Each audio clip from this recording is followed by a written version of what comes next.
In the early 20th century, the world of mathematics was a guarded fortress. To be considered a great mathematician, you needed a degree from a prestigious European university, a career in high-ranking academia, and a methodology rooted in rigorous, step-by-step proofs. But in 1913, a letter landed on the desk of G.H. Hardy, one of the most brilliant minds at Cambridge University. It came from a humble shipping clerk in Madras, India, who had no formal university training and lived in extreme poverty. Inside were pages of equations that looked, at first glance, like the frantic, disorganized scribblings of a madman. But as Hardy read on, the skepticism turned to awe. He realized he wasn't looking at madness. He was looking at a mind that saw the hidden architecture of the universe in a way no one else had ever achieved. Srinivasa Ramanujan was born in 1887 in Erode, India.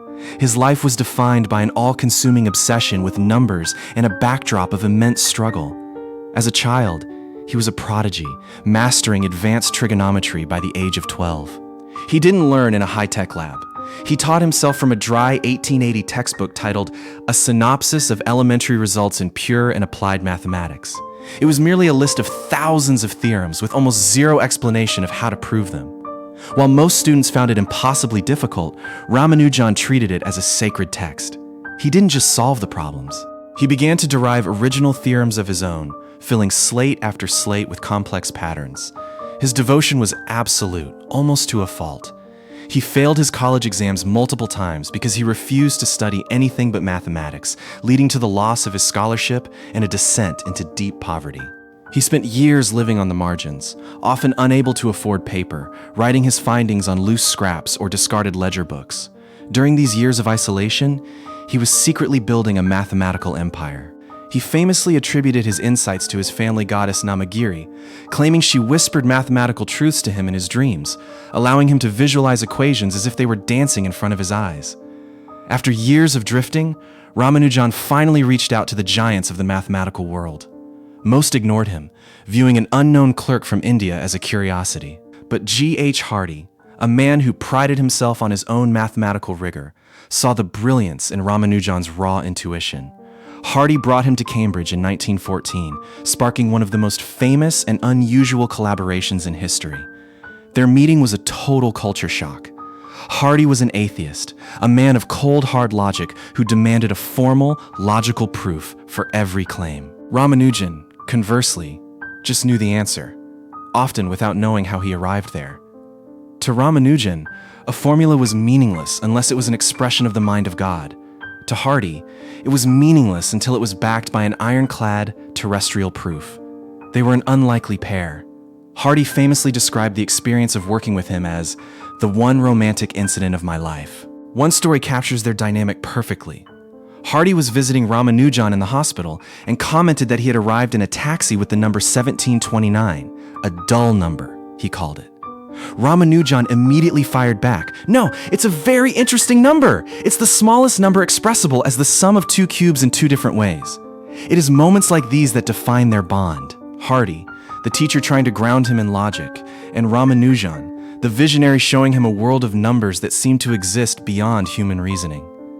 However, the move to England was not just a challenge for his work. It was a battle for his survival. Ramanujan was a strict, orthodox Brahmin and a lifelong vegetarian. In the middle of World War I, Britain was suffering from severe food shortages, and finding appropriate, consistent nourishment was nearly impossible for him. Combined with the harsh, cold English climate and the intense pressure of his research, his health began to fail rapidly. He struggled with intense isolation and, at one point, even attempted to take his own life by stepping in front of a train, only to be saved by the police. Even as he lay in sanitariums, his mind remained in the clouds. He continued to produce world-class mathematics, filling notebooks with thousands of results even as his physical strength waned. It is a tragic irony that he traveled thousands of miles to gain the world's recognition, only to find that his health, and perhaps his spirit, couldn't survive the distance from his home and his culture. He returned to India in 1919, a shadow of the man who had left 5 years earlier. He died just a year later, in 1920, at the age of only 32. But the story of his brilliance did not end there. In the final year of his life, while confined to his bed in India, Ramanujan filled a small notebook with nearly 600 theorems. He called it his last notebook. After his death, this precious collection vanished. For decades, it was presumed lost to time, buried in archives, or destroyed by neglect. It wasn't until 1976 that the mathematician George Andrews, while visiting the Trinity College Library in Cambridge, stumbled upon a dusty box. Inside, he found the lost notebook. The discovery sent shockwaves through the mathematical community. It contained results so advanced that they were only truly understood decades later. Modern researchers are now using his formulas for Mach theta functions to study the complex properties of black holes, physics that didn't even exist in the scientific lexicon when he was alive. Srinivasa Ramanujan's life teaches us that genius isn't just about pedigree or traditional education. It's about the intensity of one's focus and the courage to look at the world differently. He was a man who lived in the absolute margins of society, yet he ended up at the very center of mathematical history. He showed us that infinity isn't just a cold, abstract concept. It's a language.